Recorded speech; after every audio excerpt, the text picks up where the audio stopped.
Arizona Territory, 1885.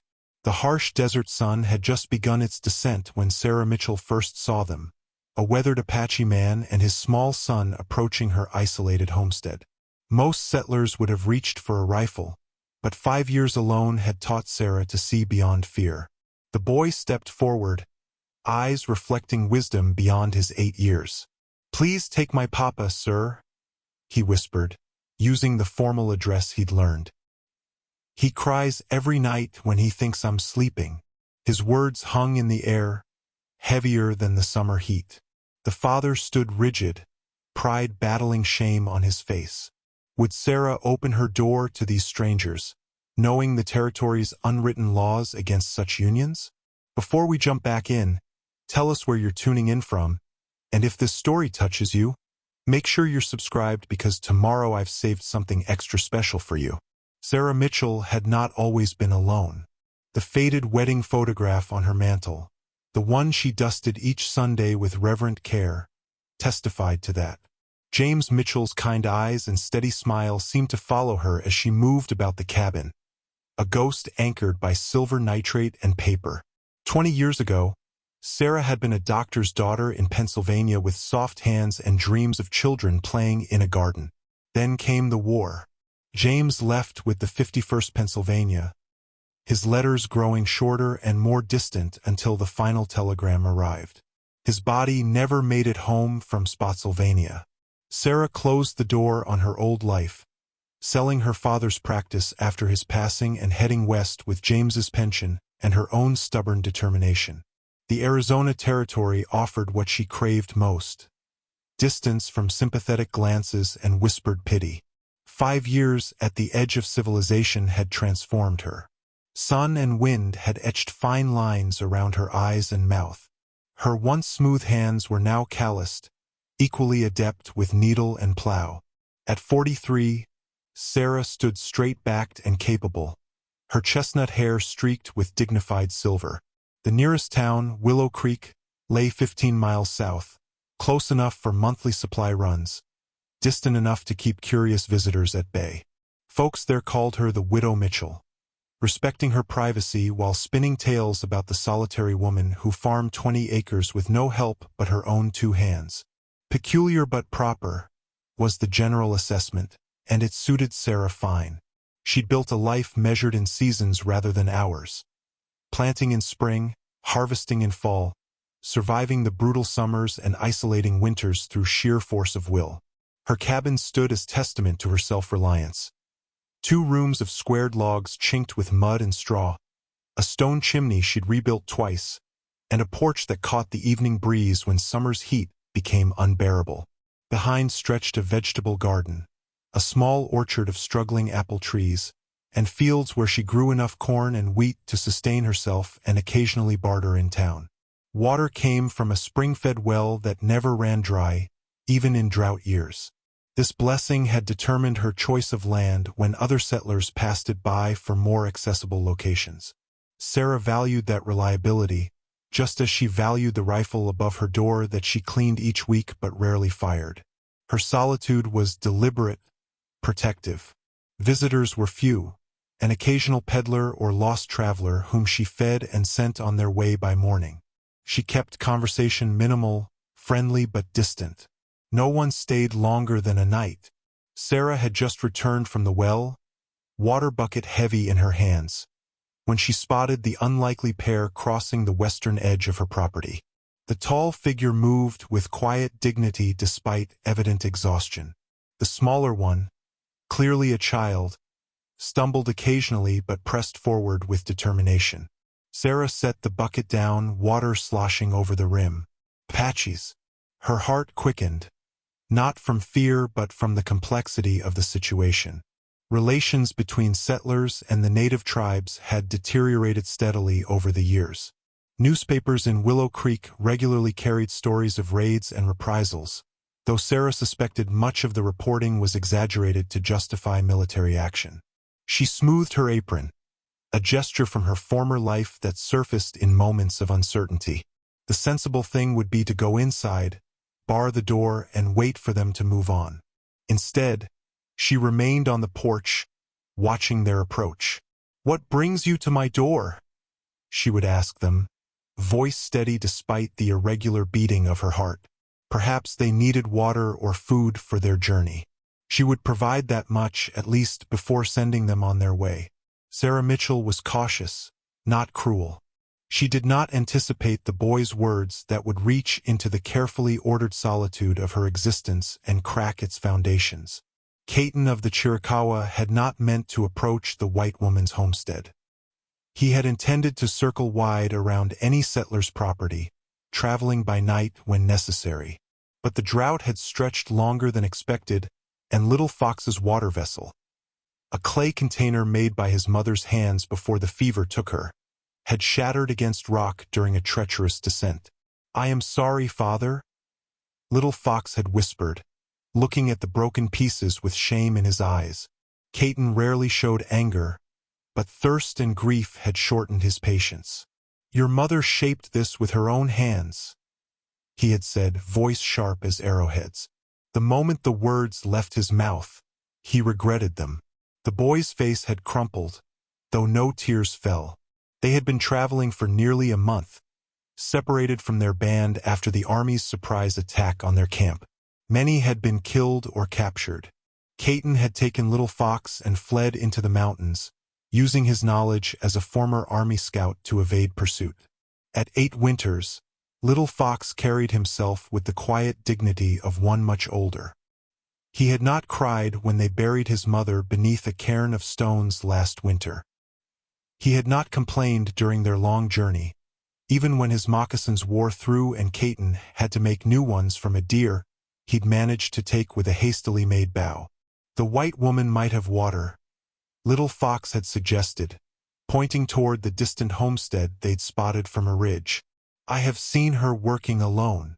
Kaitton had been surprised. "You have watched this place?" Little Fox had nodded. "3 days ago, when you were hunting, I climbed the tall rocks and saw her." Kaitton should have scolded him for wandering, but pride in his son's resourcefulness won out. Still, approaching a settler was dangerous. The Army had spread stories about hostile Apaches, making every white person a potential threat. "She is alone," Little Fox had persisted. "No husband, no children. Perhaps she needs help with her crops." Kaitton had studied his son's face, recognizing the deeper meaning behind his words. Since his mother's death, Little Fox had been watching Kaitton closely, especially at night when he thought his father slept.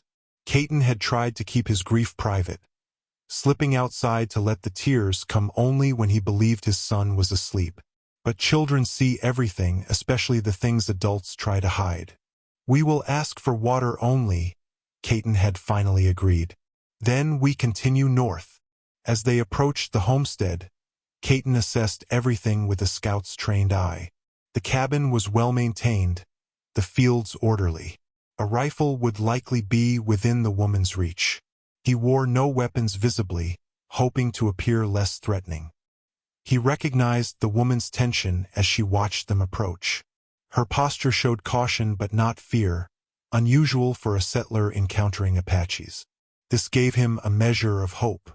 Kaitton had learned English during his time as a scout, though he spoke it sparingly.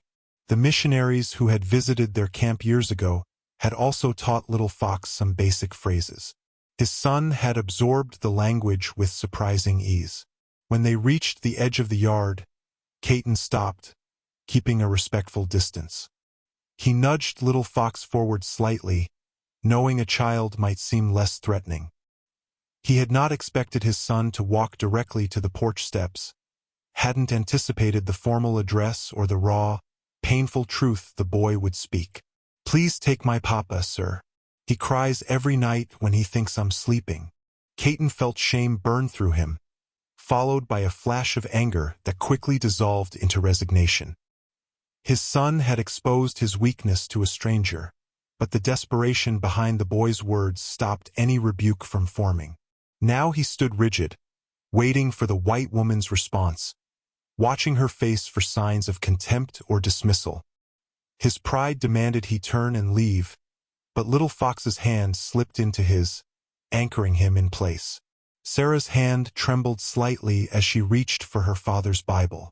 The leather-bound volume had accompanied her through every major decision of her life, including the journey west.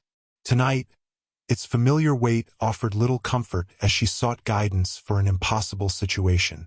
One night, she had told them, gesturing toward the barn after an uncomfortable silence had followed the boy's plea. "You can stay until morning." The tall Apache had nodded once, dignified despite his evident exhaustion. The boy had smiled, revealing a missing tooth that made him suddenly, painfully childlike. Sarah had given them water, watching as the man made his son drink first before taking his own careful sips. Their restraint spoke of long deprivation. She had added stew and cornbread almost as an afterthought, carrying the food to the barn rather than inviting them inside. Now, sitting by lamplight, Sarah turned pages with practiced care until she found Exodus, her finger tracing beneath words about strangers in strange lands. The scripture offered both comfort and challenge, leaving the final decision firmly in her hands. A sound from outside interrupted her reading. Sarah moved to the window, pulling the curtain aside just enough to see the barn door open. The Apache man emerged, his silhouette distinct in the moonlight. He walked a few paces from the structure and stopped, head tilted toward the star-filled sky. She should have looked away, given him privacy, but something held her in place. When his shoulders began to shake, Sarah finally understood the boy's words. The man was weeping, silently but completely, his grief visible even at a distance. Sarah let the curtain fall, troubled by her intrusion into such a private moment. The simple fact of his suffering humanized him in a way that challenged the boundaries she had established. She returned to her chair, Bible still open on her lap, and sat until the lamp burned low. Morning came with the decision already made in the night watches. Sarah prepared a larger breakfast than usual, carrying it to the barn just as the sun cleared the eastern hills. She found them already awake, the small space tidied, their few belongings bundled as if for immediate departure. The boy, Little Fox, she had learned during their brief dinner conversation, smiled when he saw the food. His father remained guarded, watching her with careful eyes. "I need help with the south field," Sarah said after they had eaten, speaking directly to the man.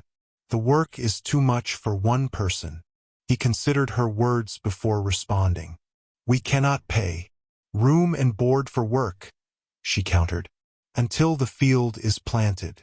A negotiation followed, conducted in the formal, measured tones of those unaccustomed to trust.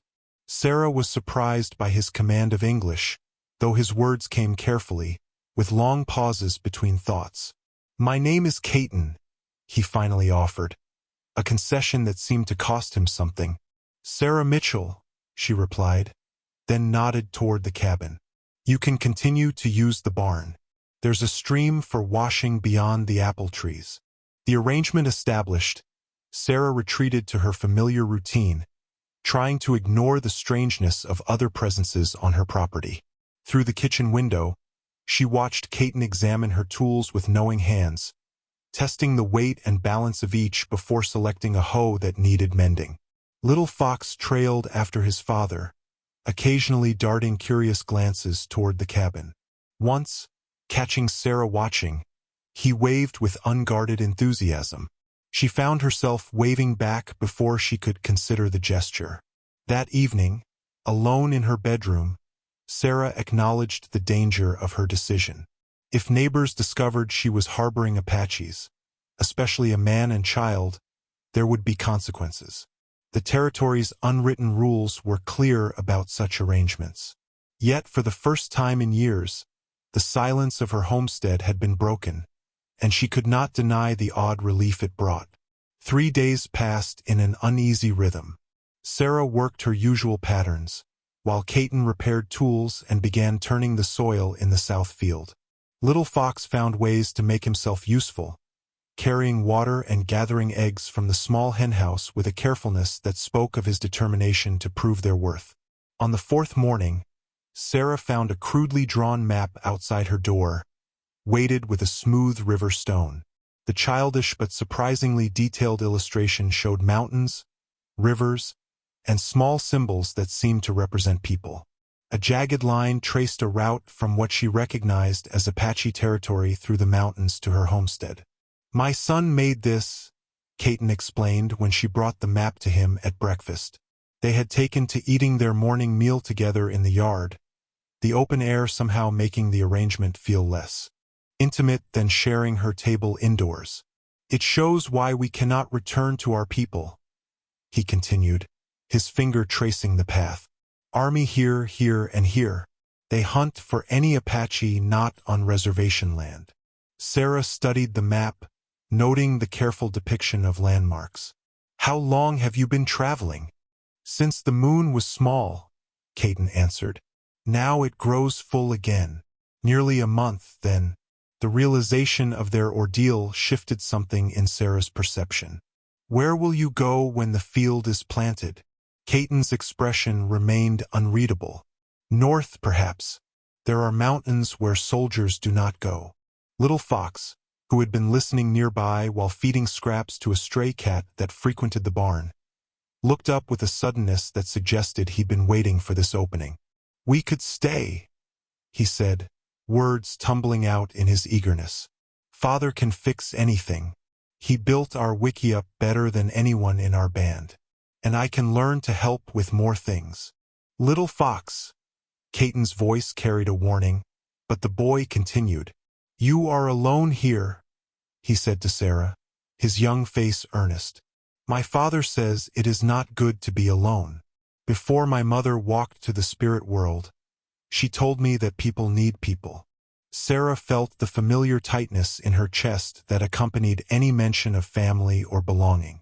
"Your father is right that you should continue north," she said, more sharply than intended. Later that afternoon, as storm clouds gathered on the horizon, Sarah watched from the porch as Kaitton efficiently repaired a section of fence that had bothered her for months. His movements were economical, his knowledge of how to split and shape would impressive. The boy was right, he could fix almost anything. A crack of thunder made her decision suddenly clear. The approaching storm would delay planting, extending their stay by necessity. But what of after? The practical value of having help with the homestead was undeniable. 5 years of struggling alone had taken its toll, though she rarely admitted it even to herself. When Kaitton returned to the yard, tools in hand, Sarah met him halfway. "I have a proposition," she said without preamble. "Stay through harvest. Not just planting. I'll provide shelter and food, you provide labor." She paused, then added, "For both of you." Kaitton studied her face, as if searching for the motivation behind her offer. "Why would you do this? Your people do not welcome mine." "I need the help," Sarah answered, the simplicity of the statement carrying the weight of years of solitary struggle. "And you need somewhere safe for your son." Something flickered across Kaitton's features. Surprise, perhaps, or recognition.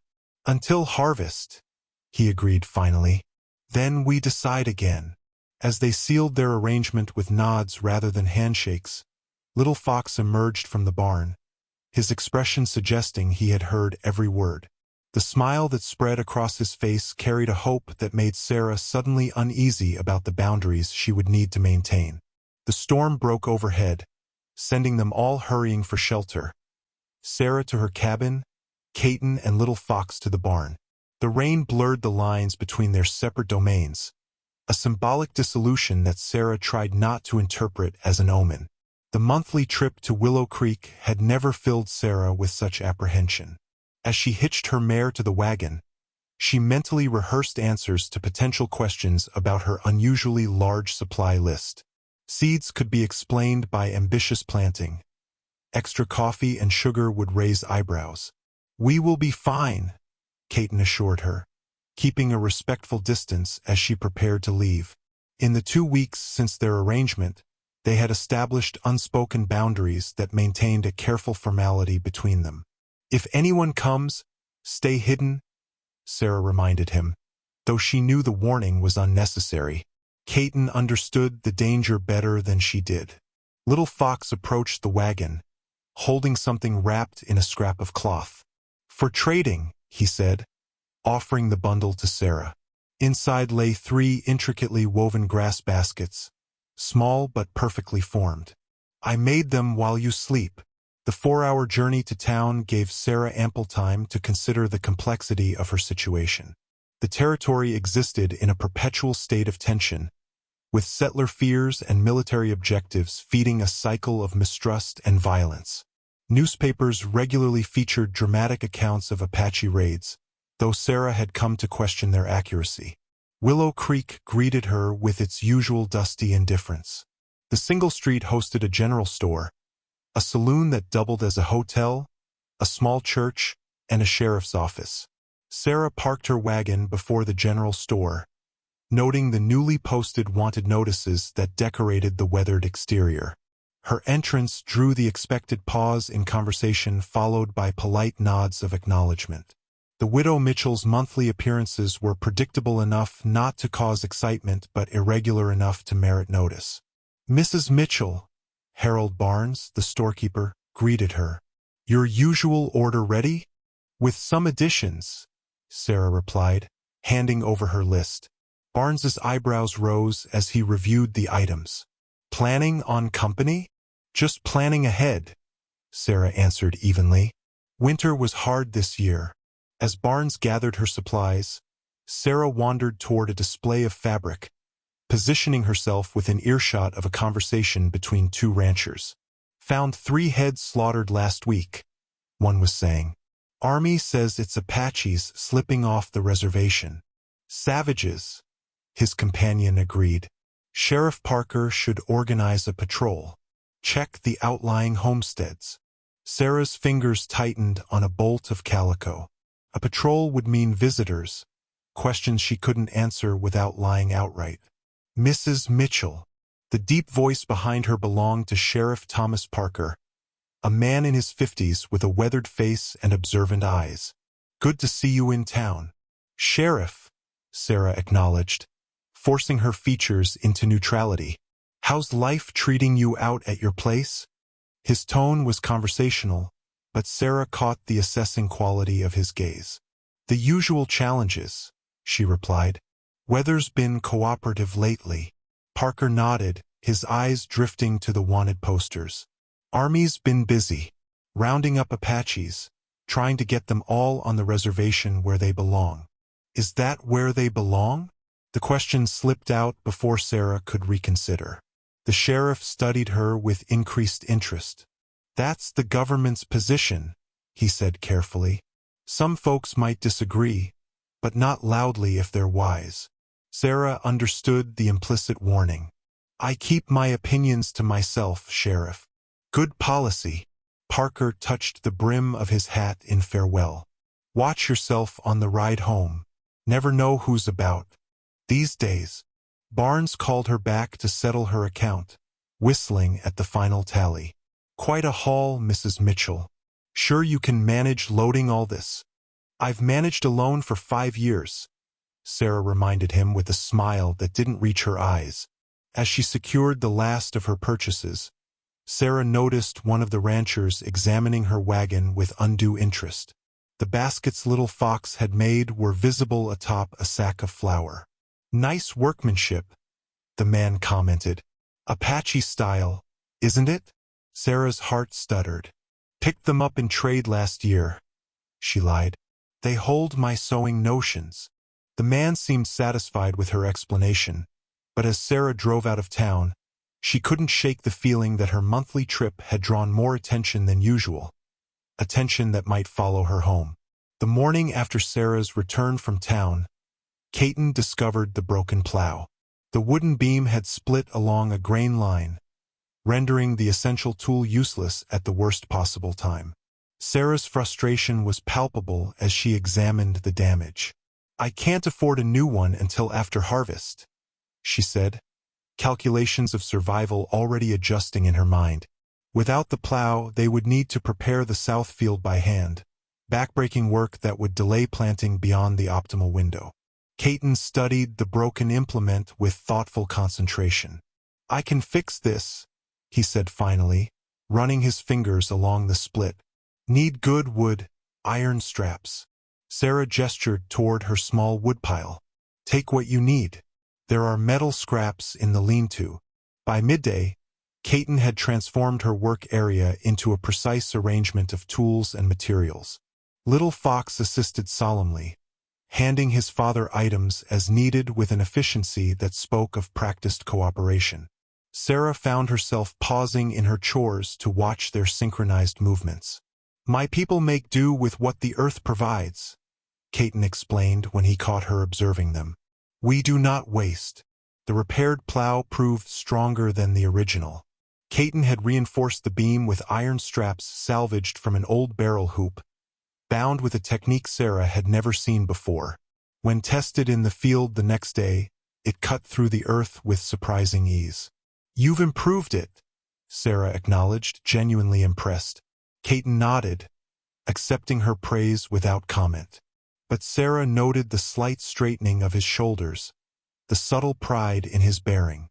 As days stretched into weeks, they established a working rhythm that transcended the language barriers and cultural differences that still occasionally surfaced. Kaitton's knowledge of the land complemented Sarah's farming techniques. He showed her how to read the soil by smell and texture, identifying places where water collected underground even in dry spells. Little Fox became their bridge, moving between adult worlds with the adaptability of childhood. He absorbed Sarah's English with remarkable speed, then taught her Apache words for things that filled their days.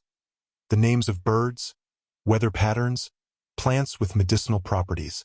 "This helps breathing," he explained one afternoon, carefully digging around a small flowering plant Sarah had always considered a weed.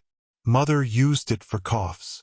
The mention of his mother, rare from either of them, hung in the air between them. Sarah knelt beside him, noting how his small hands worked the soil with gentle precision. "Your mother taught you about plants?" Little Fox nodded, his face solemn. "She was a healer. Father says I have her eyes for seeing what grows." The south field was planted ahead of schedule, despite Sarah's concerns about the late start. Kaitton's efficient methods and tireless work ethic made short work of tasks that would have taken Sarah twice as long alone. With that urgent project completed, they turned attention to repairs she had postponed for years. A leaking roof section, the sagging corner of the chicken coop, a garden fence vulnerable to rabbits. One evening, as spring transitioned to early summer, Sarah sat on her porch watching Kaitton split wood with powerful, practiced strokes. Little Fox sat nearby, whittling a small piece of cedar into what appeared to be an animal shape. The domesticity of the scene struck her with unexpected force. "My father would be pleased," she said aloud, the words escaping before she could contain them. Kaitton paused, axe balanced mid-swing. "Why?" Sarah gestured toward the flourishing fields, the repaired structures, the general sense of renewal that had spread across her homestead. "He believed land should be worked properly, respected. You understand that."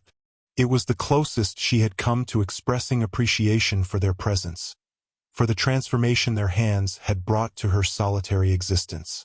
Something shifted in Kaitton's expression, a softening around the eyes, perhaps, before he resumed his steady rhythm with the axe. That night, for the first time since their arrival, Sarah invited them to eat at her table inside the cabin rather than delivering food to the barn. The need for additional farming supplies forced Sarah to consider a trip to Jackman's trading post, a journey of nearly 20 miles northeast, farther than Willow Creek, but offering the advantage of anonymity. After weeks of productive coexistence, she made an impulsive decision. "You should come with me," she told Kaitton as they finished the evening meal. "I need help loading fencing materials, and Jackman's is far enough from Willow Creek that no one will recognize you." The surprise on his face was quickly masked. "Not safe. You can stay with the wagon while I go inside," Sarah countered. "Jackman's serves travelers from all directions. A man waiting with a wagon won't draw attention." After careful consideration, Kaitton agreed, though his reservations were evident in the set of his shoulders. Little Fox would remain at the homestead, safely hidden if anyone approached. They departed before dawn, the eastern sky barely tinged with light. Sarah wore her usual practical dress and sunbonnet. Kaitton had donned the spare work clothes she'd provided weeks earlier, faded canvas trousers and a cotton shirt that had belonged to her father. With his hair tied back and a wide-brimmed hat shadowing his features, he might pass for Mexican or perhaps Yaqui to an uninterested observer. Their journey provided the longest conversation they had yet shared. Away from the homestead, with miles of empty landscape surrounding them, words came more easily. "Your son mentioned you were once an army scout," Sarah ventured, curious about his exceptional tracking skills and knowledge of the territory. Kaitton's expression tightened, but he answered, 3 years. I showed soldiers safe paths through mountains." "What changed?" His silence stretched so long that Sarah thought he wouldn't answer. Finally he spoke, his voice low. "They did not keep promises. When new commander came, Apache scouts became suspects, not allies." Jackman's trading post appeared on the horizon by mid-morning, a cluster of weathered buildings surrounding a central store. Wagons and horses gathered in the yard, representing the diverse traffic of the territory.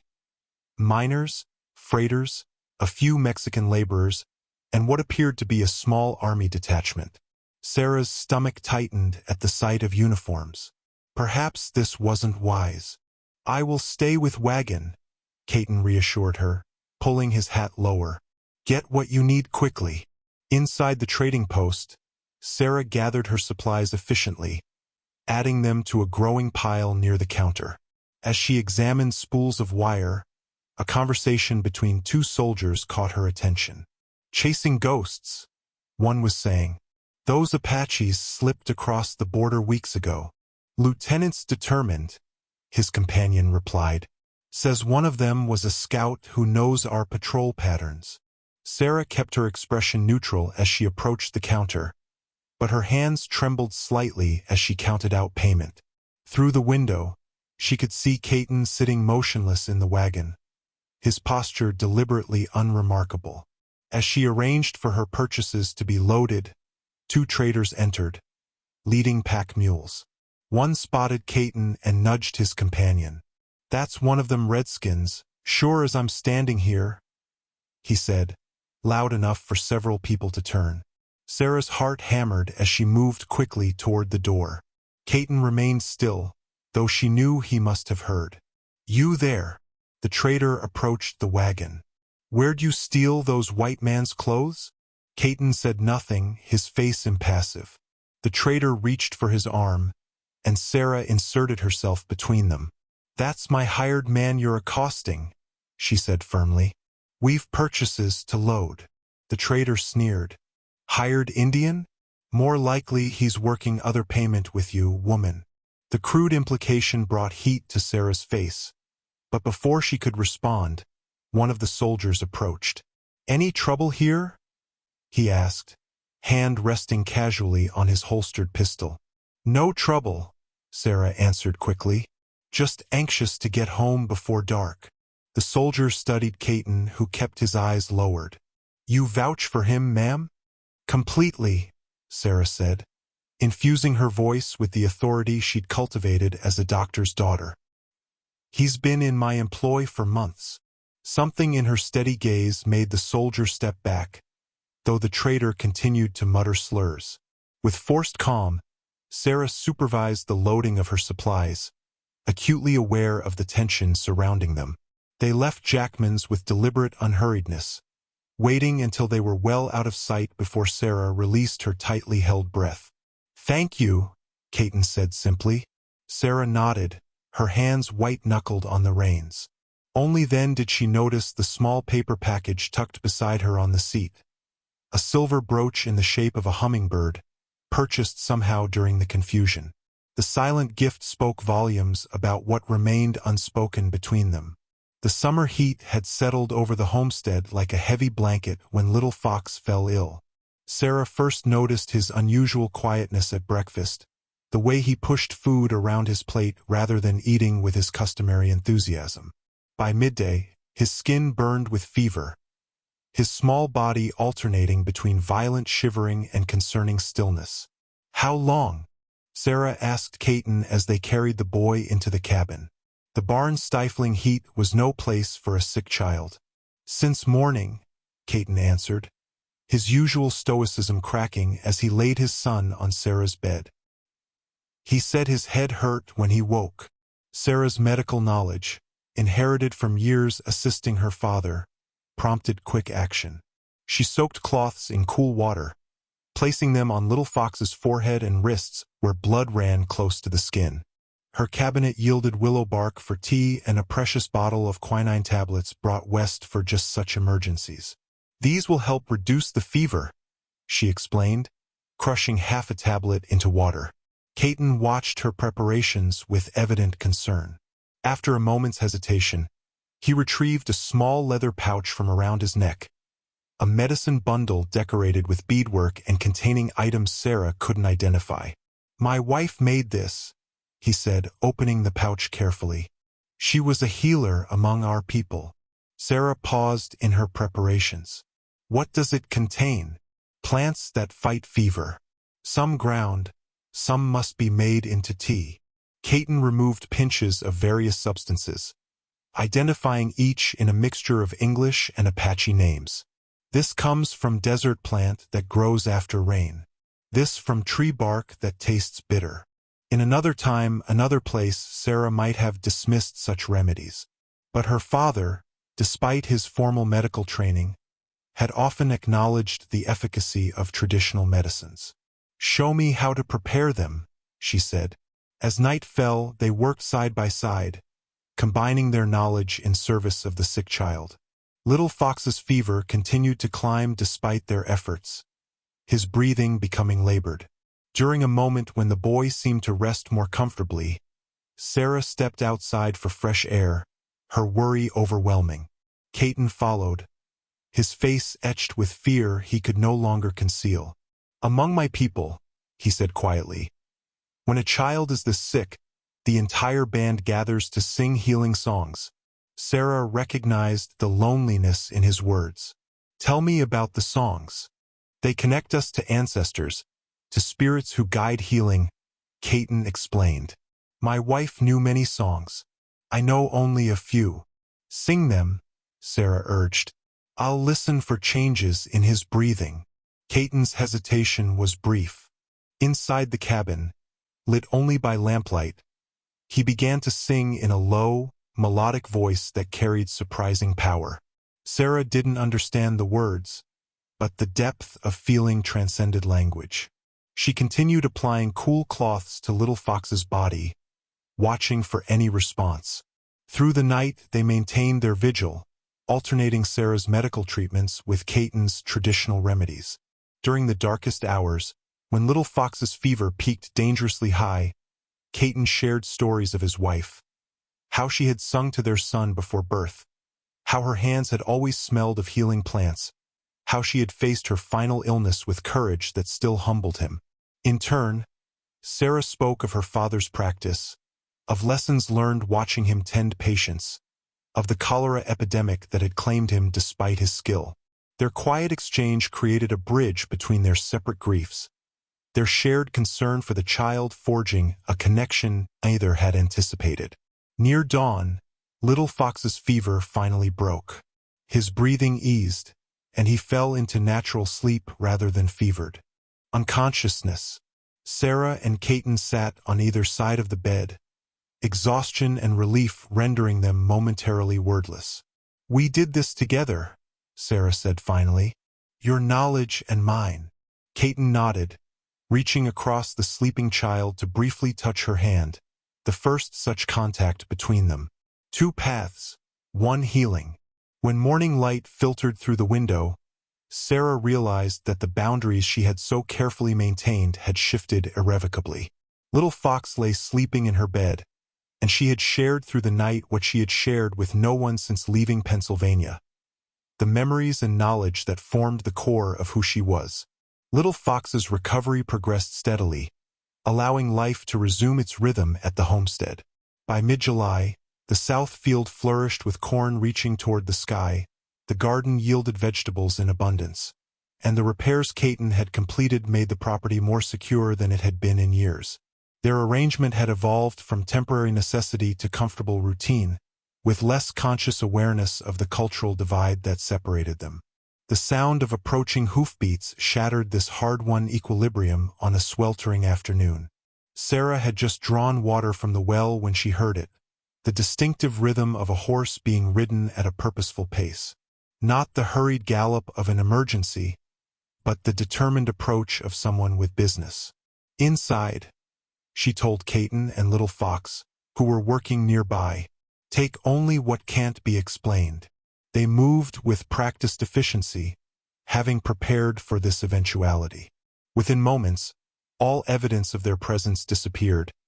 Tools returned to their proper places, personal items hidden in the barn loft. Little Fox's whittling project swept into Kaitton's pocket. Sarah watched them slip into the barn's back entrance, which offered access to the cover of nearby trees if escape became necessary. She smoothed her apron, took a steadying breath, and turned to face her unexpected visitor. Thomas Wilson pulled his horse to a stop in her yard, removing his hat as he dismounted. A neighbor whose property lay 5 miles west, Wilson was known for his meticulous farm and equally meticulous opinions about how others should conduct themselves. His visits were rare and usually prompted by a specific purpose. "Mrs. Mitchell," he greeted her, respectfully but without warmth. "Passing by and thought I'd check on you. Been some trouble with livestock raids lately."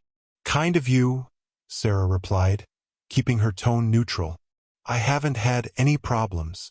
Wilson's gaze swept across her property with assessing precision. "Place looks good. Better than I recall from last year. I've had time for improvements this season." Wilson nodded, still looking around. His attention fixed on the abundant vegetable garden, the recently repaired chicken coop, the neatly stacked firewood, all evidence of more labor than one woman could reasonably accomplish alone. "Seems like a lot of work for a woman on her own," he observed. Sarah reached for the old rifle that hung beside her door, a deliberate gesture meant to remind him of her self-sufficiency. "I manage what needs managing, Mr. Wilson." He watched her hand on the weapon with something between amusement and unease. "Always admired your independence, Mrs. Mitchell. Not many women would choose to live so, removed from society." "Was there something specific you needed?" Sarah asked, maintaining her polite but distant demeanor. Wilson shifted his weight, seeming to consider his next words carefully. "Army's been asking about Apache sightings. Lieutenant came through the valley last week. Said they're tracking some who escaped the reservation." He paused significantly. "Said one of them was a scout who knew the territory well." Sarah kept her expression neutral despite her racing heart. "I haven't seen anyone." "Good to hear." Wilson replaced his hat. "Some folks don't realize the danger. Army says there are those who might harbor sympathies for the Indians. Lieutenant called them misguided souls. Said they'd face serious consequences if discovered." The warning, thinly veiled as concern, hung in the air between them. Sarah tightened her grip on the rifle. "I appreciate your concern, Mr. Wilson, but as you can see, I'm perfectly safe here." Wilson mounted his horse with deliberate slowness. "Sheriff Parker mentioned you bought quite a load of supplies last month. Said it seemed like more than usual for one person." "Planning ahead," Sarah replied evenly. "Winter will come sooner than we think." His eyes narrowed at her use of "we" rather than "I," a slip she immediately recognized but couldn't retract. "Indeed it will, Mrs. Mitchell. Indeed it will." Wilson touched his hat brim in farewell. "I'll be sure to let folks know you're doing well out here, all alone." The emphasis on those final words confirmed what Sarah already knew. Wilson suspected something. As his horse disappeared over the rise, she remained on the porch, rifle in hand, until she was certain he wouldn't double back. Only then did she signal for Kaitton and Little Fox to emerge from hiding. Wilson's visit cast a shadow over the homestead, making them all more cautious in the days that followed. They spoke in hushed tones, kept Little Fox close to the buildings, and maintained constant vigilance. Yet as a week passed without further intrusion, the immediate tension gradually eased, though a new awareness of their vulnerability remained. One evening, as they finished the day's work, Little Fox presented Sarah with something he had been crafting in secret, a corn husk doll with surprising detail, its clothing decorated with tiny patterns created using threads pulled from a scrap of Sarah's old quilt. "It is you," he explained shyly, pointing to the doll's features. "See, the dress like yours, and here, the hair with the color of earth after rain." Sarah accepted the gift with genuine pleasure, recognizing the hours of patient work invested in its creation. "It's beautiful. Did your mother teach you to make these?" Little Fox nodded, pleased by her appreciation. "She made many for the children in our band. I watched her hands."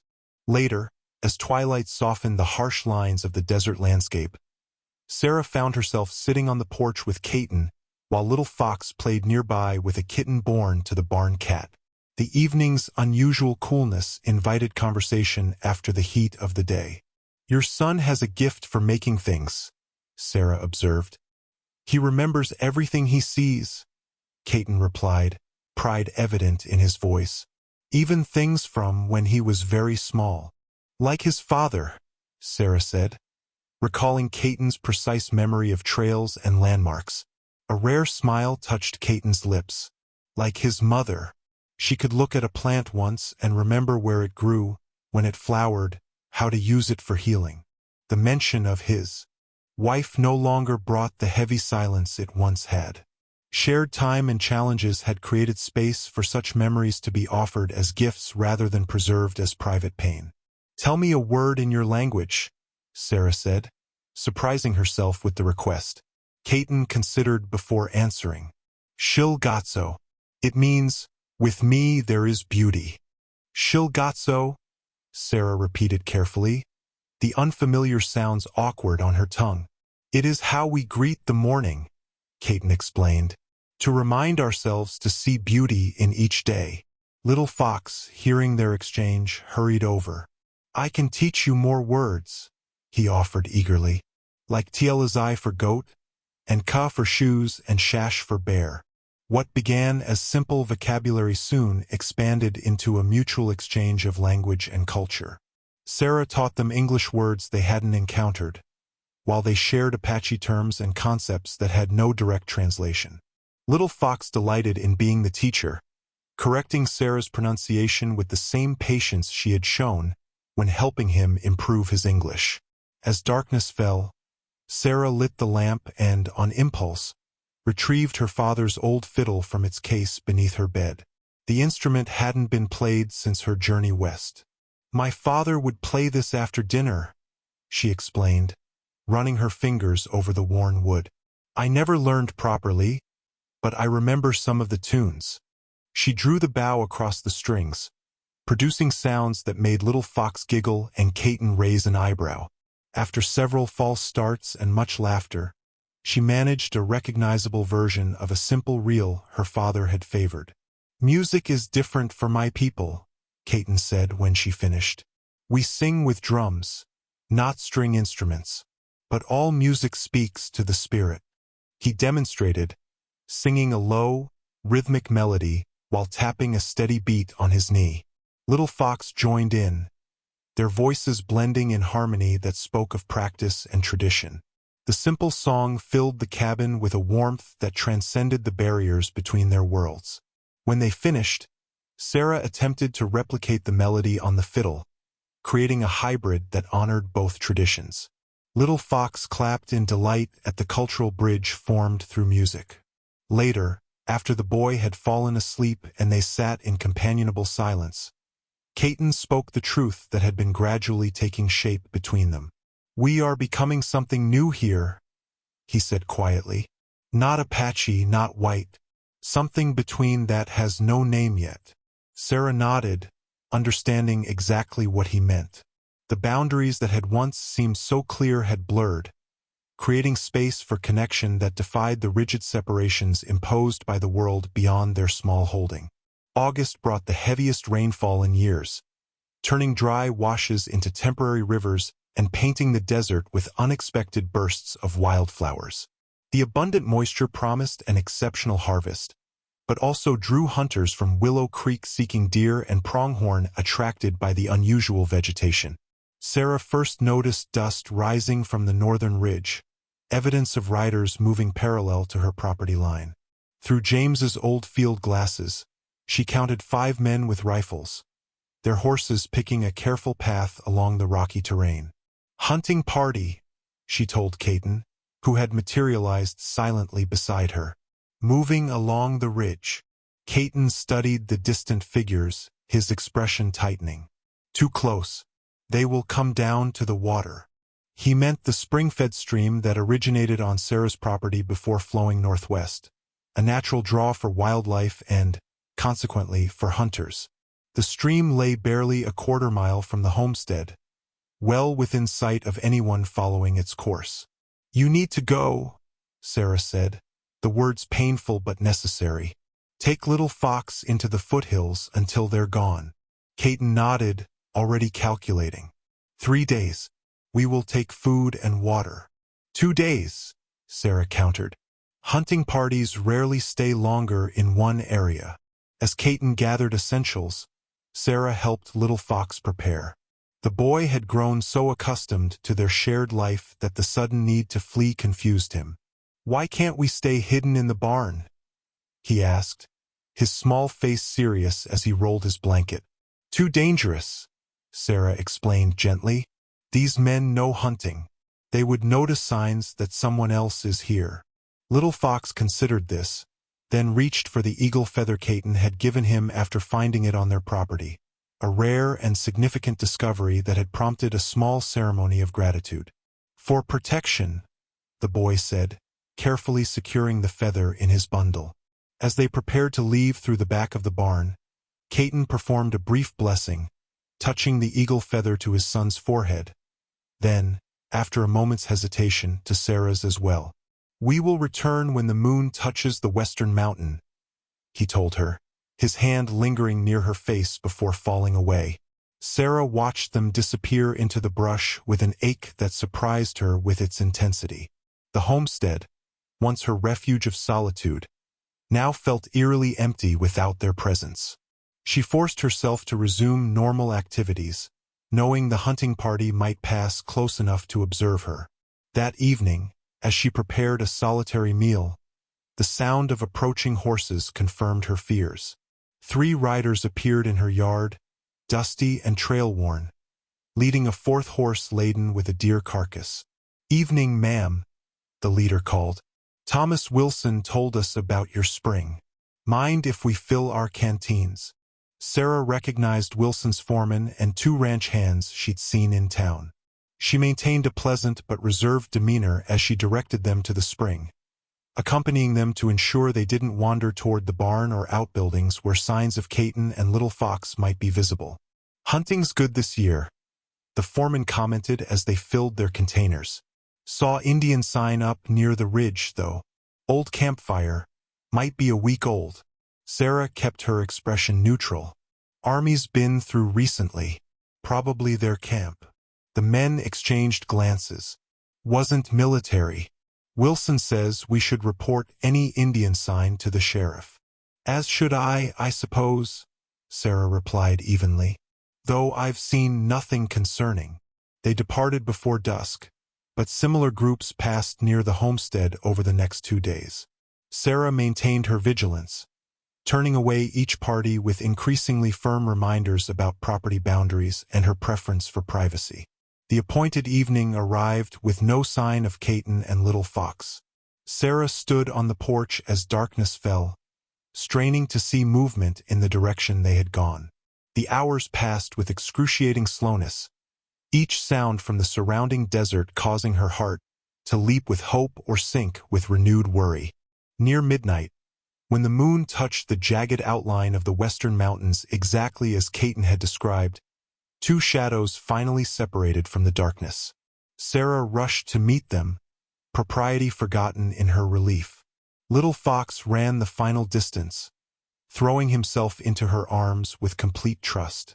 Over the boy's head, Sarah's eyes met Kaitton's, and something unspoken passed between them, recognition of the fear each had carried, not just for physical safety, but for the fragile connection that had grown between them. "The hunters are gone," she said simply. "We are home," Kaitton replied, the word home carrying a weight and significance that transformed their arrangement into something neither had anticipated when it began. The first hints of autumn touched the desert with subtle changes, cooler mornings, the gradual yellowing of cottonwood leaves along the stream, wildlife growing more active as summer's brutal heat receded. Sarah, Kaitton, and Little Fox had settled into a rhythm that made their unusual arrangement feel almost normal, the threat posed by the hunting parties fading with each peaceful day that passed. Sarah was harvesting late tomatoes when the distinctive jingle of a well-equipped saddle horse reached her ears. She straightened, shading her eyes against the morning sun, to see a familiar figure approaching, Sheriff Thomas Parker, riding alone. "Kaitton," she called softly, knowing he would hear from where he worked behind the barn. No further warning was necessary. They had prepared for this eventuality. By the time the sheriff reached her yard, Sarah stood alone, basket of tomatoes in hand, no evidence of her companions visible. "Sheriff Parker," she greeted him, setting down her harvest. "This is unexpected." Parker dismounted with the stiff movements of a man who'd spent too many years in the saddle. His weathered face revealed little as he removed his hat. "Mrs. Mitchell, hope I'm not intruding." "Not at all," Sarah replied, though they both recognized the polite fiction. "Can I offer you coffee?" The sheriff nodded, following her to the porch rather than into the cabin, a courtesy that acknowledged her solitary status. As Sarah prepared coffee on the small outdoor stove she used during summer months, Parker surveyed her property with the methodical attention that made him effective in his role. "Place looks prosperous," he commented. "Good year for you." "I've been fortunate," Sarah agreed, pouring the strong coffee into tin cups. "The rain came when needed." Parker accepted the cup with a nod of thanks, but didn't drink immediately. Instead, he removed his badge, placing it deliberately on the small table between them. "I'm not here as sheriff today, Mrs. Mitchell," he said quietly. "What I have to say is between neighbors, not official business." Sarah's pulse quickened, but she maintained her composed expression. "I appreciate the distinction, Mr. Parker. Army patrols coming through this valley tomorrow or the next day," Parker said without preamble. "Lieutenant Reynolds leading it, young officer with something to prove. They're searching for Apaches who escaped the reservation roundup last spring." Sarah sipped her coffee, buying time to steady her voice. "I see. Reynolds has specific orders concerning an Apache scout who supposedly helped others evade capture." Parker's eyes held hers meaningfully. "Man named Kaitton who worked for the Army until there was some trouble with a previous commander." The cup nearly slipped from Sarah's suddenly numb fingers. "Why are you telling me this?" Parker replaced his hat, adjusting it carefully. "Because Reynolds mentioned he received information that this particular Apache might be found in this area. Said a concerned citizen reported unusual activity at an outlying homestead." Wilson, Sarah thought grimly. His suspicions had finally found a receptive audience. "That's troubling news," she managed to say. "Indeed."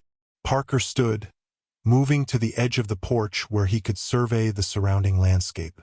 "If such a man were in the area, a former scout who understood Army procedures, I'd advise him to be well hidden by this time tomorrow. Reynolds has a reputation for shooting first when it comes to hostile Indians." The implied warning was unmistakable. Sarah rose to stand beside him, her mind racing through options and escape routes. And what would the sheriff's position be if such a man were found? Parker turned to face her, his expression grave. The sheriff would be obligated to uphold territorial law. He paused significantly. But Thomas Parker, who fought alongside Apache scouts during the war, might have a different opinion about a man being hunted for helping his own people. He reached for his badge, pinning it back in place with deliberate movements. I've always respected your independence, Mrs. Mitchell. Not many would choose this life, especially alone. The emphasis on the final word carried clear meaning. Sarah met his gaze steadily. I've managed thus far. So you have. Parker mounted his horse with practiced ease. I'd stay close to home for the next few days if I were you. Weather might turn unpredictable. As he rode away, the sun glinted off his badge, a symbol of authority that he had deliberately set aside to deliver his warning.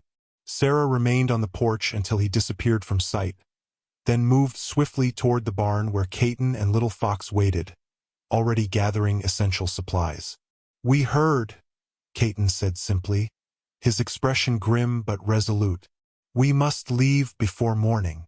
Sarah worked methodically, packing food and supplies that would sustain Kaitton and Little Fox during their flight. Her movements were efficient, but her mind raced with questions she had never pressed him to answer. About his time with the army, about the trouble Sheriff Parker had mentioned, about why he was being hunted with such determination. As darkness fell, they gathered in the cabin for a final meal together. Little Fox ate silently, his usual chatter absent as he absorbed the tension surrounding the adults. When he finally dozed off on Sarah's bed, exhausted by the day's emotions, Kaitton motioned Sarah outside. The night was clear, stars scattered across the vast desert sky like diamond dust. They sat on the porch steps, close enough that their shoulders nearly touched, but each wrapped in separate thoughts. There are things you should know, Kaitton said finally, his voice low, about why the army hunts me. Sarah waited, sensing he needed to proceed at his own pace. I became scout when soldiers first came to our territory, he began. My father was band leader, respected man. He believed we must understand the white man's ways to survive. I was chosen to learn, to watch, to report back. He described his years guiding army patrols through the mountains and deserts, earning reluctant respect from officers who recognized his exceptional skills. I learned their language, their ways of fighting. I showed them safe paths, helped them avoid ambush. The army trained you, Sarah observed, understanding dawning. Kaitton nodded. Captain Morrison was fair man. He kept promises, treated Apache scouts with honor. His expression darkened. Then new commander came, Lieutenant Blackwood. He did not trust any Apache. From inside his shirt, Kaitton withdrew a folded paper, brittle with age and handling. He handed it to Sarah, who carefully opened it in the dim light spilling from the cabin window. Military orders. She could make out official letterhead, signatures, and a commendation for exceptional service to the United States Army. Kaitton's name appeared alongside details of missions completed and lives saved. Captain Morrison gave me this before he was transferred, Kaitton explained. Said it would protect me, prove my service. But it didn't, Sarah surmised, returning the precious document. Blackwood said paper meant nothing, called all Apache scouts spies.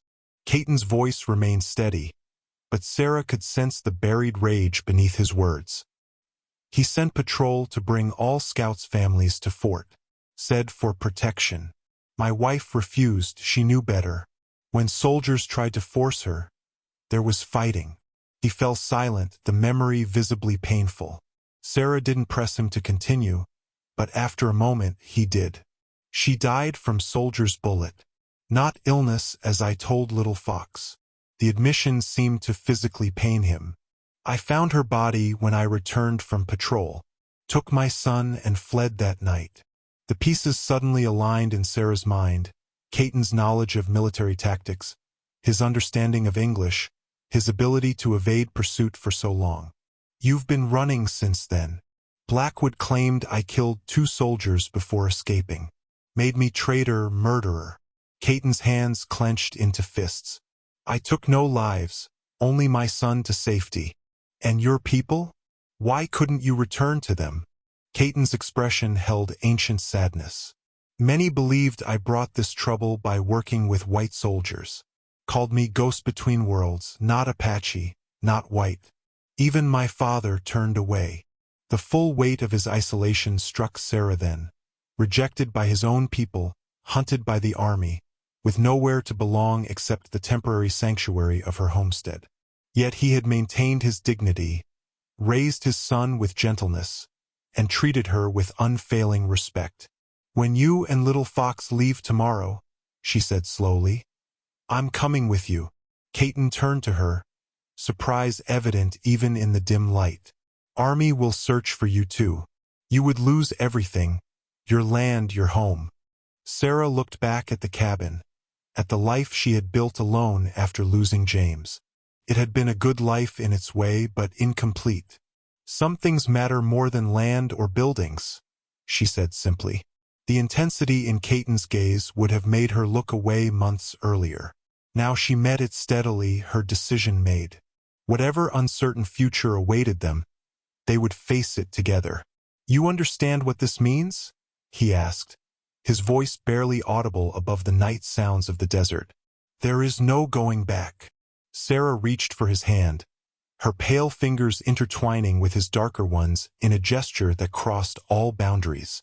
I understand completely. Dawn found them already in motion, preparing with the quiet efficiency of those accustomed to adversity. Sarah moved through her cabin selecting only what was essential. Her father's medical kit, James's compass, sturdy clothing, the silver brooch Kaitton had given her, and the handwritten journal where she had recorded 5 years of solitary life. The journal gave her pause. Its pages contained not just practical records of planting and harvests, but her private thoughts, evidence of her connection with Kaitton and Little Fox. If found, it would confirm their presence and her complicity. With reluctant resolve, she carried it to the stove and watched the pages curl and blacken, erasing this evidence of their shared story. Outside, Kaitton prepared the wagon while Little Fox gathered the few possessions that had accumulated during their stay: whittled figures, a deerskin pouch of special stones, the corn husk doll he had made for Sarah. The boy worked solemnly, understanding the gravity of their situation despite his youth. We cannot take wagon far, Kaitton explained as they loaded their supplies. Too easy to track. We go north by wagon until we reach rocky ground, then continue on foot through mountains. Sarah nodded, mentally mapping their route. There's a narrow pass through the dragoons that few know about. James and I discovered it during our first year here. They worked methodically through the morning, disguising their preparations as normal chores in case watching eyes monitored the property. By midday, essential supplies were hidden beneath burlap in the wagon bed, while saddlebags held emergency provisions if they needed to abandon the larger vehicle quickly. What about your horse? Little Fox asked, stroking the mare's velvet nose. The boy had developed a special bond with the animal over the months. She comes with us as far as she can, Sarah answered, though she knew the terrain they would face might eventually force them to release her. She's strong and sure-footed. As afternoon shadows lengthened, Sarah performed one final walk through her homestead, the place that had represented both her refuge and her isolation for 5 years. Each room held memories. The kitchen where she had first invited Kaitton and Little Fox to share her table, the main room where they had exchanged language lessons and music, the porch where so many quiet conversations had unfolded beneath desert stars. In the barn, she ran her hand along tools now repaired and properly stored, acknowledging Kaitton's countless contributions to a place he had never intended to call home. The garden, flourishing with vegetables they would not harvest, stood as testament to their shared labor. Even the newly repaired fences marked their passing. We should leave before sunset, Kaitton said softly, finding her lost in these final observations. Better to cross open ground with some light remaining. Sarah nodded, squaring her shoulders against unexpected emotion. I'm ready. Little Fox joined them, carrying a small bundle wrapped in deerskin. I made something, he said, presenting it to Sarah with solemn ceremony. Inside lay 3 small figures carved from cedar, a woman, a man, and a child standing together. The simple forms captured their essence with remarkable accuracy. Sarah's straight posture, Kaitton's watchful stance, Little Fox between them with one hand extended toward each adult. So we remember we are family now, the boy explained, even when we must travel far.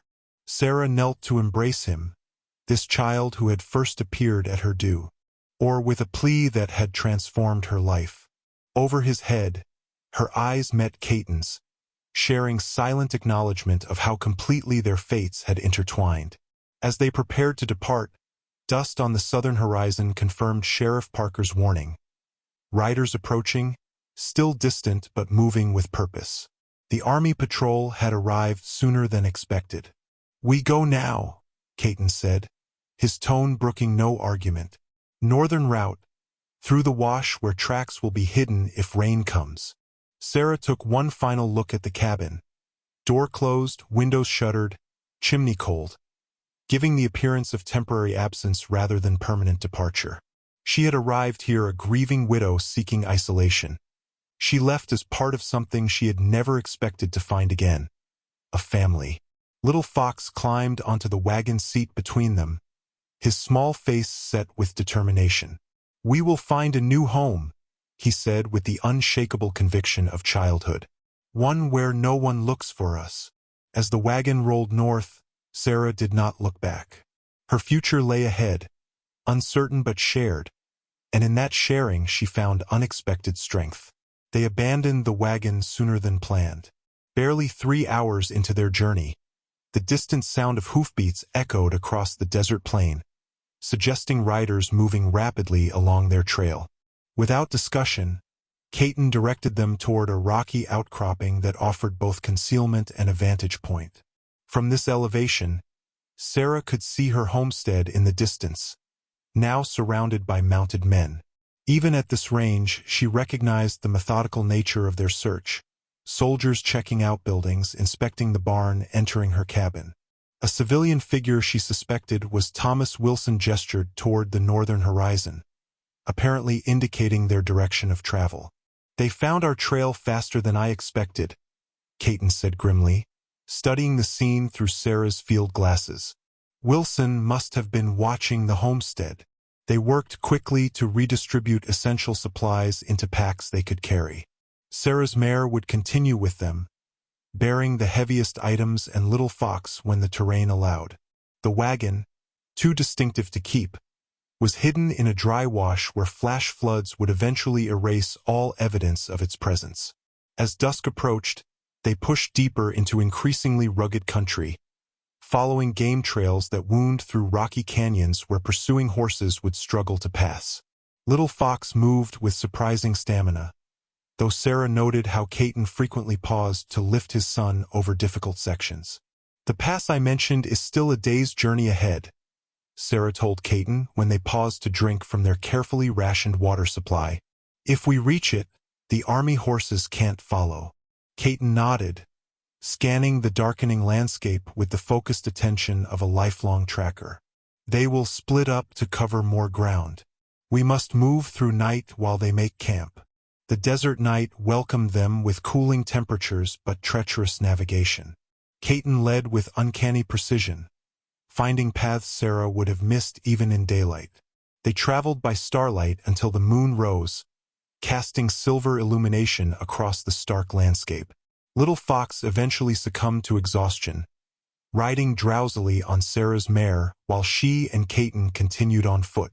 Despite her years of physical labor on the homestead, Sarah felt her body protesting the punishing pace and terrain. Yet each time she faltered, the thought of what awaited them if captured renewed her determination. Near midnight, they reached a sheltered canyon where a small spring provided precious water. Kaitton insisted they rest briefly, recognizing the dangers of pushing beyond physical limits. For hours, he decided, helping Little Fox settle beneath an overhang where they would be hidden from view. Then we continue before dawn. Sarah sank gratefully onto the sandy ground, every muscle aching from exertion. As Kaitton secured their meager camp, he suddenly froze, head tilted in the attitude of intense listening that she had come to recognize. "Someone comes," he whispered, moving toward her with silent urgency. "One rider, from east."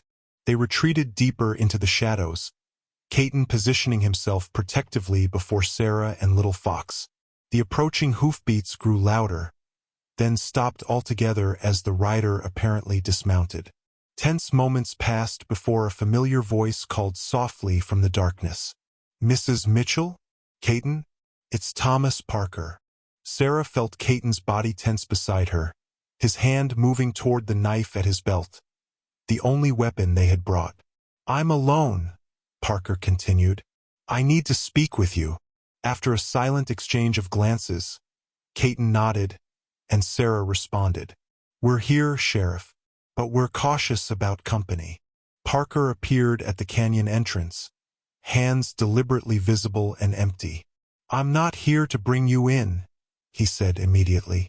"I'm here to warn you. Lieutenant Reynolds has ordered his men to shoot the Apache on sight. They're not planning to make an arrest." The sheriff approached slowly, respecting their wariness. In the moonlight, Sarah could see he carried saddlebags over one shoulder. He set these down carefully between them. Food, ammunition, and something that might help. He withdrew an object that glinted in the dim light, a military officer's compass. "Reynolds dropped this while searching your cabin, Mrs. Mitchell. Might be useful for staying ahead of him." "Why are you helping us?" Kaitton asked, suspicion evident in his stance though he had lowered his knife. Parker sighed, suddenly looking older than his years. "I fought alongside Apache scouts in '67. Saw how the Army rewarded their loyalty when it became inconvenient." He turned to Sarah. "And I've respected you since you arrived here, Mrs. Mitchell. A woman making her own way deserves to make her own choices." He stepped back toward his horse. "They're camped at Coyote Springs tonight, planning to split into 3 search parties at dawn. The main force will follow the wagon tracks, but Reynolds is sending scouts along both the eastern and western routes toward the mountains." "Thank you," Sarah said, the words inadequate for the risk he was taking. Parker nodded once. "I've done what I can. The rest is up to you."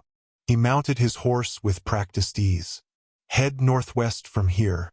They'll expect you to go northeast toward the border." As he turned to leave, he added quietly, "I won't be able to help you again. Good luck." Dawn broke with ominous clouds gathering on the horizon, promising rain that could either mask their trail or trap them in flash floods. Following Sheriff Parker's advice, they had traveled northwest through the night, making use of the officer's compass to maintain their bearing across increasingly broken terrain. Their progress slowed as Little Fox's strength flagged. The boy had shown remarkable endurance, but exhaustion eventually claimed its toll. Sarah carried him when the path allowed, Kaitton taking over on steeper sections. Neither complained about the added burden, their shared concern for the child superseding personal discomfort. By mid-morning, they reached a high saddle between 2 rocky peaks that offered a commanding view of the surrounding landscape. Kaitton studied the terrain below with Sarah's field glasses, his expression tightening at what he observed. 3 riders, following our trail," he reported. "Moving fast." Sarah took the glasses, focusing on the distant figures. Even at this range, she recognized Lieutenant Reynolds by his rigid posture and distinctive hat. The 2 soldiers with him appeared to be trackers, frequently dismounting to examine the ground. "They're gaining on us," she acknowledged. Kaitton nodded grimly. "We cannot outrun them with the boy." The unspoken question hung between them, what to do now? Ahead lay unfamiliar territory even to Kaitton. Behind came armed men with orders to kill. The small family had reached a moment of terrible decision. "We could separate," Sarah suggested reluctantly. You take Little Fox ahead while I create a false trail. Kaitton shook his head firmly. We stay together. Little Fox, who had been resting against a boulder, approached with solemn determination. I can walk faster, he promised. I won't slow us down. Sarah felt her heart constrict at his brave offer.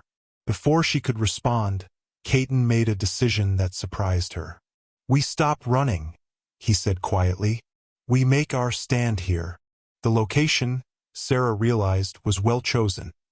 A natural bottleneck where the trail narrowed between rock walls, offering limited approaches and good visibility. Any confrontation would happen on their terms, not while being hunted down from behind. What's your plan? She asked, already calculating how to position themselves. Kaitton pointed to a white handkerchief in her pack. We talk first. Show them I am not the murderer they believe. The military orders document, his proof of honorable service, was secured in an oilskin pouch around his neck. Sarah understood his intent. A final attempt at justice rather than continued flight. They worked quickly to prepare their position. Sarah tore her petticoat to create a makeshift white flag, attaching it to a branch they would display when the soldiers approached. Little Fox was positioned in a protected alcove with emergency supplies and instructions to flee to designated coordinates if things went wrong. The wait was mercifully brief. Within an hour, the sound of approaching horses echoed up the canyon. Kaitton and Sarah exchanged a final glance, volumes of unspoken feeling passing between them. Then he stepped forward, Sarah slightly behind him, the white flag held high. Lieutenant Reynolds spotted them first, immediately drawing his pistol and signaling his men to spread out.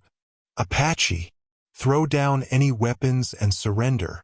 I am unarmed, Kaitton called back, hands raised to demonstrate his peaceful intent. I wish to speak with you.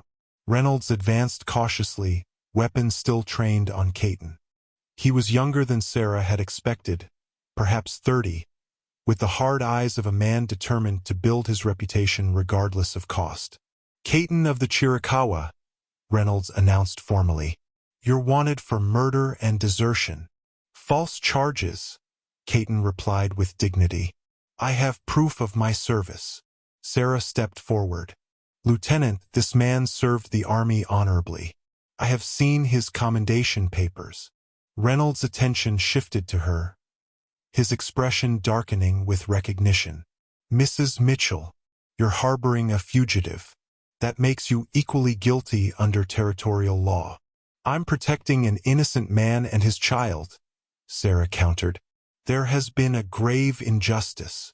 The standoff hung in precarious balance, Reynolds clearly calculating whether to take them prisoner or resort to more permanent measures. The decision was interrupted by the sound of another horse approaching. Sheriff Parker, arriving breathless and dust-covered. Hold your fire, Lieutenant, he called. I have information that changes everything. Lieutenant Reynolds swung around, clearly displeased by the sheriff's intervention. This is a military matter, Parker. You have no jurisdiction here. I have this, Parker replied, withdrawing an official-looking document from his coat. Orders from Fort Bowie confirming the service record of Apache Scout Kaitton. And more importantly, testimony from Private James Willis regarding the death of Kaitton's wife. The lieutenant's expression hardened. Willis was discharged last year. Yes, and dying of consumption in Tucson, Parker countered.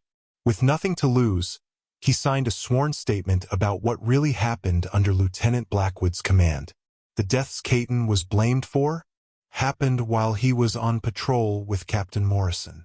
A flicker of uncertainty crossed Reynolds' face. Those papers could be forged. They carry the fort commander's seal, Parker said evenly. Are you suggesting Colonel Harrison is party to forgery, Lieutenant? As the two men faced off, Sarah moved closer to Kaitton, who stood perfectly still, his eyes never leaving Reynolds. Little Fox peered cautiously from his hiding place, sensing the shifting dynamics. Even if the murder charges are questionable, Reynolds argued, grasping for control of the situation, He remains AWOL from his scouting duties. That's desertion. After his wife was killed by soldiers? Sarah interjected, unable to contain her outrage. What man wouldn't flee with his child? Reynolds glared at her. Mrs. Mitchell, you're interfering with military business. I could arrest you for aiding a fugitive. Arrest me then, she challenged, stepping fully beside Kaitton, and explain to the territorial governor why you're persecuting a widow for showing basic Christian charity. Parker seized the opening. Lieutenant, this doesn't need to end badly. Your orders were based on incomplete information. New facts have come to light that merit reconsideration. While they argued, Sarah noticed Kaitton slowly reaching for the oilskin pouch containing his service papers. His movements were deliberate, non-threatening, but one of Reynolds' men misinterpreted the gesture. The soldier raised his rifle. He's drawing a weapon, the man shouted. Several things happened simultaneously. Sarah threw herself in front of Kaitton. Sheriff Parker lunged toward the soldier, and Little Fox darted from his hiding place with a terrified cry. The white flag fell to the ground between them all. Hold your fire! Parker's voice cracked like a whip, freezing the tableau. That's an order. For a heartbeat, no one moved. Then Reynolds, perhaps recognizing the disastrous public relations that would follow the shooting of a woman and child, raised his hand to stay his men. Lower your weapons, he commanded reluctantly. Kaitton slowly withdrew his papers, holding them out with steady hands.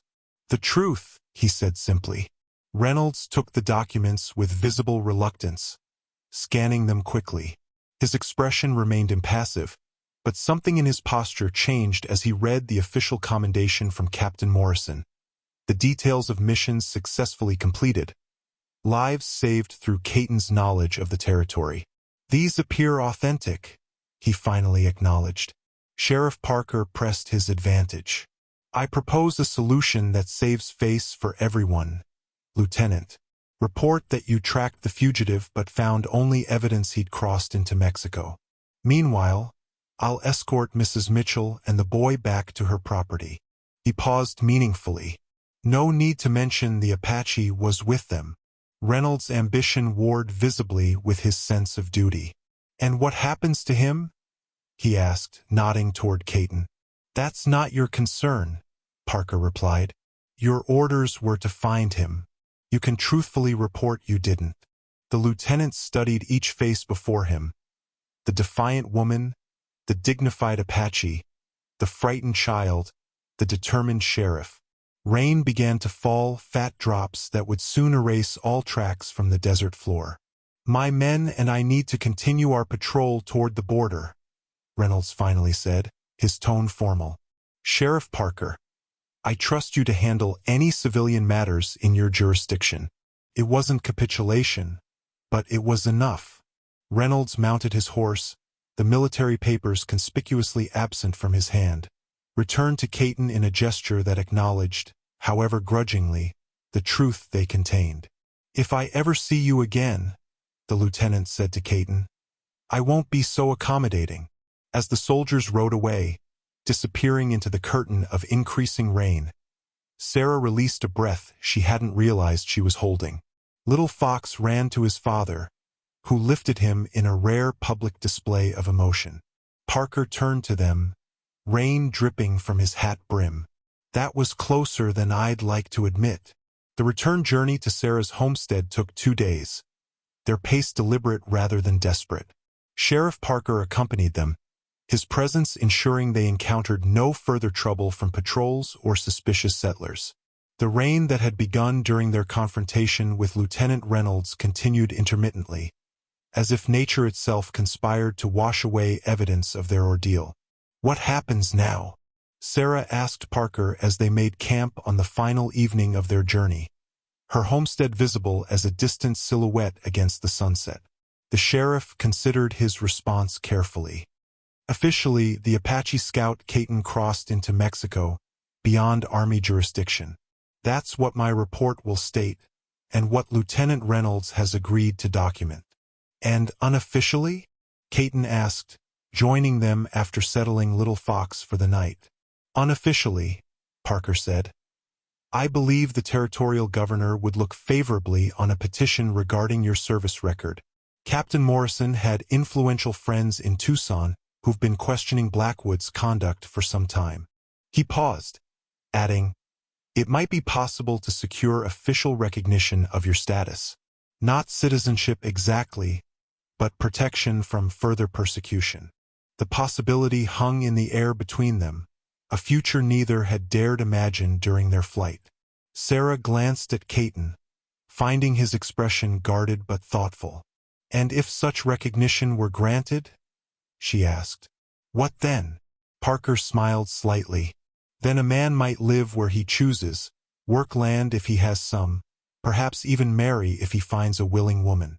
The implication was clear, though none acknowledged it directly.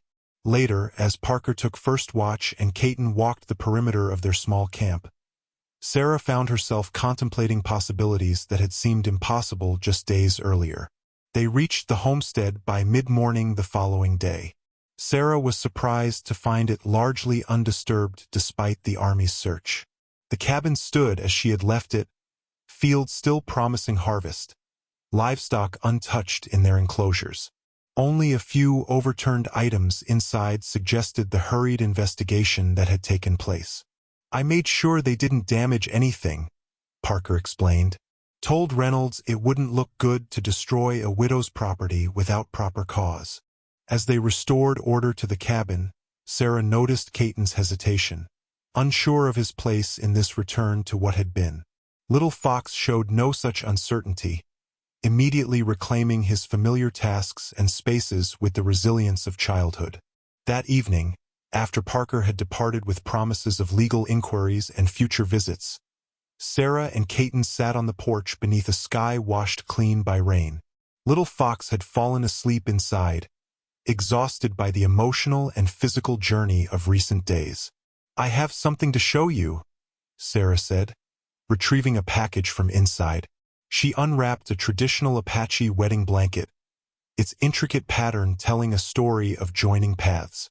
I found this at Jackman's trading post the day we were there. The trader said it came from your people. Kaitton touched the fabric with evident recognition. It is made for two people to share, to begin a new life together. I thought, Sarah began, then paused to find the right words. I thought perhaps we could use it as it was intended. Their eyes met in the gathering dusk, years of solitude and loss reflected in both gazes. My people have a ceremony, Kaitton said quietly. Simple words, spoken before witnesses, binding two lives together. And my tradition has similar words, Sarah replied. Different language, same meaning. Little Fox appeared in the doorway, sleep-tousled but alert enough to sense the importance of the moment. Are you going to be my mother now? He asked Sarah directly, the question cutting through adult complexities with childlike precision. Sarah opened her arms, and the boy came to her without hesitation. If you'll have me, she answered, looking from him to Kaitton. My son asked you to take his father, Kaitton said, a rare smile softening his features. It seems you have decided to do so. As twilight deepened around them, they sat together on the porch, not as temporary companions bound by circumstance, but as a family choosing their shared future. The desert stretched before them, no longer a barrier to cross but a home to cultivate together.